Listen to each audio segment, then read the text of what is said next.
समझ आ रहा है? हम देख रहे हैं कि हाउ टू कैलकुलेट रिस्क, हम अपना पर ट्रेड रिस्क कैसे कैलकुलेट करें। अब जिसने भी ये 1000 की रिस्क मुझे बोली है, मैं अज्यूम करता हूं उसके अकाउंट में 1 लाख कैपिटल मिनिमम होनी चाहिए। सर जैसे कैपिटल सेविंग अकाउंट में रखा था मैंने, 20,000 ट्रेडिंग अकाउंट में रखा था, तो पूरा ट्रेडिंग अकाउंट में रखना चाहिए 1 लाख रुपए? वो इसलिए कि अगर मान लो आपने 20,000 रखा और आपको 1,000 की रिस्क लेनी है और 1% का स्टॉप लॉस आता है, तो आपका ट्रेडेड वैल्यू 1 लाख हो जाएगा। हाँ सर, हुआ है ऐसा मेरे साथ, इसलिए मैंने पूरा ऐड किया है फिर ट्रेडिंग अकाउंट में। वो 1 लाख हो गया तो वो 1 लाख का ट्रेड तो मिल जाएगा। अगर 5 टाइम्स लीवरेज मिल रहा है किसी स्टॉक में तो 1 लाख का पोजीशन तो खड़ा हो जाएगा।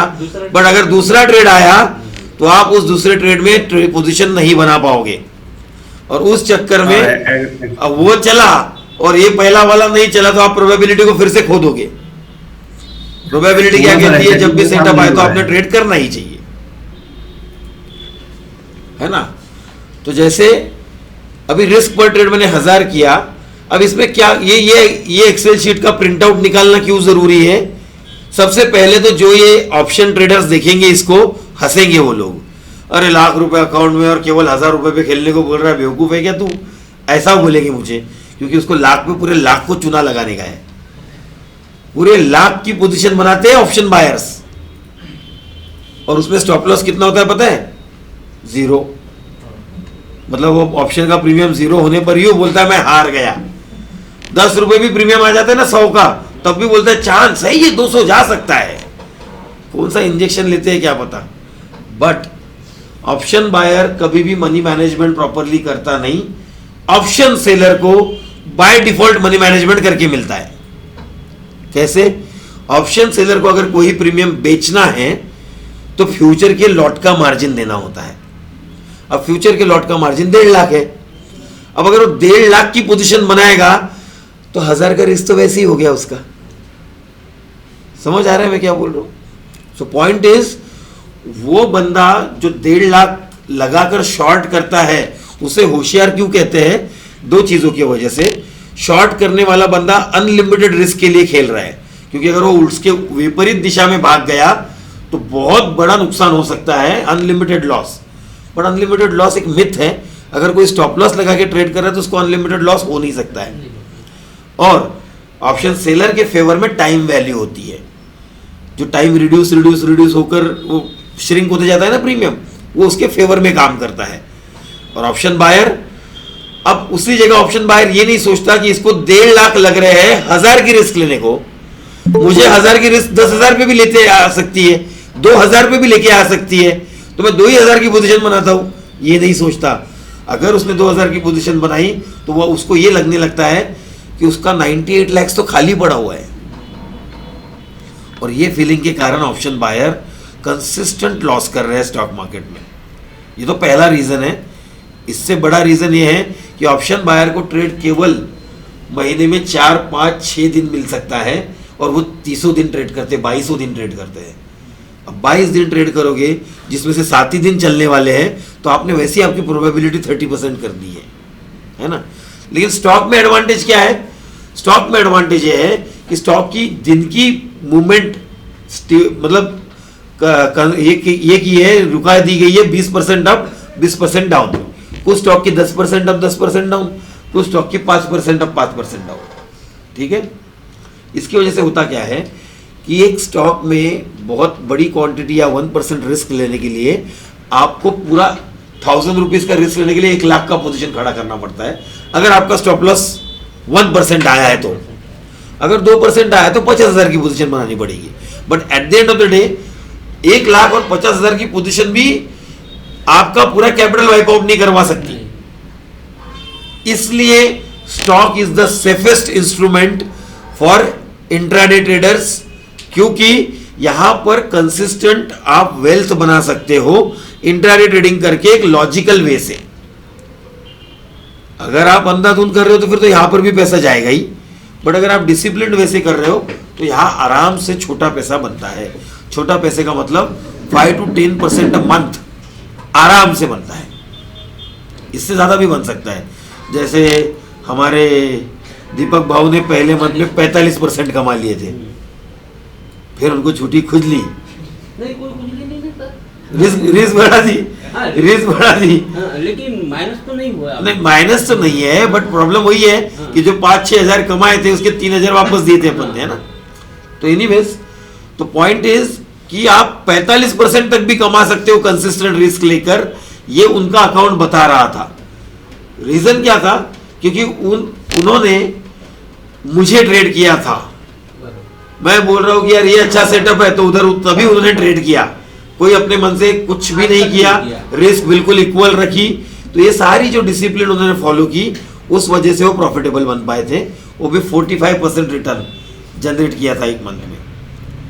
सो मेरी आप सबसे रिक्वेस्ट यही है कि अपने कैपिटल का असेसमेंट करें। पहली स्टेज यहां पर क्लियर होती है मनी मैनेजमेंट की, जहां पर आपको रिस्क पर ट्रेड कैलकुलेट करना है अकॉर्डिंग टू कैपिटल, 1% जो भी 1% ऑफ द कैपिटल। बट अगर कोई बोलता है कि सर मैं एक्सपेरिमेंट बेसिस पर 10,000 से काम कर रहा हूं केवल, हाँ, तो 200 रुपए ये मेरी औकात नहीं है, तो फिर आप 200 रुपए रिस्क पर ट्रेड कर सकते हो, 200 रुपीज रिस्क पर ट्रेड कर सकते हो जी। 10 मिनट में आता हूँ सर, जी 10 मिनट्स में आता हूँ सर। हाँ थैंक यू। कौन बोल रहे हैं? अमित बोल रहा हूँ सर, 10 जी, मिनट कोई में आता हूँ। प्रॉब्लम नहीं, आप ऐसा परमिशन लेके नहीं जाओगे तो भी चलेगा, ठीक है। बाकी लोगों को समझ आया ये बात मैंने जो समझाई रिस्क मैनेजमेंट को लेकर? Rahul ji? Yes sir. Yes sir. अब यहाँ पर क्या ये इसका मैं सभी स्टूडेंट को बोलता हूँ प्रिंट आउट निकाल लो। ये जो चीज होती है ना, इसका प्रिंट आउट निकालने से क्या होगा, मुझे हर घड़ी कैलकुलेशन नहीं करना पड़ेगा। जैसे ही पता चलेगा 12 रुपए का स्टॉप लॉस है, तो मैं 12 के सामने जो क्वांटिटी लिखी है 83 ट्रेड कर लूंगा। जैसे ही पता चलेगा 60 रुपीज का स्टॉप लॉस है, तो 60 रुपीज के सामने जो क्वांटिटी लिखी है 17 मैं ट्रेड कर लूंगा। मुझे यहां पर दिमाग इन्वेस्ट करने की जरूरत नहीं है, कैलकुलेशन की जरूरत नहीं, कैलकुलेशन की जरूरत नहीं है। तो ये एक्सेल शीट वाला मैंने आपको सबको भेजा हुआ है, भेजा हुआ है। अगर किसी को लगता है तो आप मुझे व्हाट्सएप पे पिंग कर सकते हो, मैं उसको भी दे दूंगा, कोई रॉकेट साइंस नहीं, आप खुद भी बना सकते हो। सर एक बार दोबारा से भेज दीजिए इसको उसमें ब्रॉडकास्ट में। जी जी भेज देता हूँ।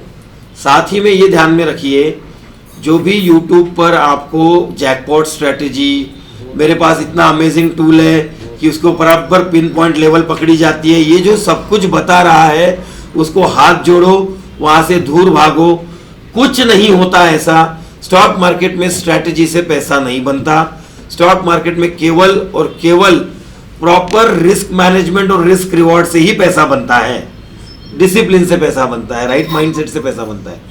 तो राइट माइंडसेट क्या है? लोग ये भी बहुत गलत सलत बताते हैं। मैंने कल आपको माइंडसेट के 4 रूल सिखाए, वो रूल में ध्यान में रखना, ना कोई रॉकेट साइंस है ना कुछ है। उस रूल का केवल मीनिंग ये है, अपने आप को जबरदस्ती करो।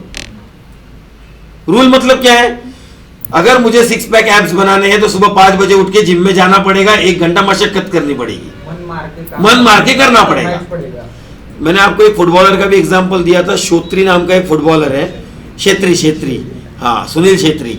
वो बोलता है कि क्या आपको लगता है कि मुझे बहुत मजा आता होगा सुबह उठ के जिम में जाने में? मजा नहीं आता है, लेकिन मुझे पता है ये नहीं करूंगा तो मैं टॉप फुटबॉलर नहीं बन सकता, इसलिए मैं जाता हूं। बस 90% लोगों का प्रॉब्लम यह है कि उनके माइंड में अभी तक जिद आई नहीं है, जिद्दी बने नहीं है, इसलिए उनको ये कंपल्शन लग नहीं रहा है। और हमने साइकोलॉजी के कौन से रूल कंपल्सरी कहे थे? सबसे पहला तो ये रिस्क आ गई, हर ट्रेड में मैं इक्वल रिस्क लूंगा। दूसरा, इसको देने के लिए रेडी रहूंगा। क्या कहा था मैंने? ट्रेड लेते समय अपन ट्रेड को क्या बोलेंगे? ये 1000 रुपए लेकर जा, नहीं तो 4 ही चाहिए, आधा रास्ता नहीं है मेरे पास, है ना। दूसरा, सेटअप के बगैर हम ट्रेड नहीं करेंगे। हमेशा हम हमारे कंट्रोलेबल्स प्रोसेस पर फोकस करेंगे, जो चीजें हमारे कंट्रोल में। क्या क्या है कंट्रोल में? रिस्क, स्टॉप लॉस लगाना, टारगेट लगाना, क्वांटिटी डिसाइड करना, एंट्री लेना, ये हमारे कंट्रोल में, हम ये करेंगे। अब इसके बाद स्टॉक ऊपर जाता है, नीचे जाता है, वही घूमता है, कोई फर्क नहीं पड़ता। रेड कैंडल बनाता है, ग्रीन कैंडल बनाता है, कोई फर्क नहीं पड़ता। इसके बाद का पॉइंट था, stop watching charts, after your entry. ऐसा क्यों कहा था मैंने? एंट्री के बाद स्टॉप लॉस अपना चार्ट को देखना बंद करो। क्योंकि रिजल्ट हमारे कंट्रोल में नहीं है सर, ऐसे बताया था आपने। नहीं, मैंने बताया था आपके देखने से ना वो ऊपर जाने वाला है, ना आपके देखने से वो नीचे जाने वाला है। जब आपके देखने ना देखने से उसको फर्क ही नहीं पड़ने वाला है, तो फर्क किसको पड़ने वाला है देखने की वजह से? हमको। सर, हमारे हार्ट रीडिंग नहीं है क्या सर अभी? नीचे जा रहे ऊपर जा रहे हैं। हमारे हार्ट बीट ऊपर नीचे, हमारे फेफड़े ऊपर नीचे, हमारा दिमाग खराब है ना। स्टॉक को तो कोई फर्क ही नहीं पड़ रहा। स्टॉक क्या बोल रहा है? तू देखेगा तब भी मैं उधर ही जाऊंगा, तू नहीं देखेगा तब भी मैं उधर ही जाऊंगा। तो रादर स्कैनर अभी रनिंग है या नहीं? रनिंग है, एक्सेल शीट ओपन है ना, सबको समझा रहा हूं ना मैं। स्कैनर तो रनिंग ही है ना सर।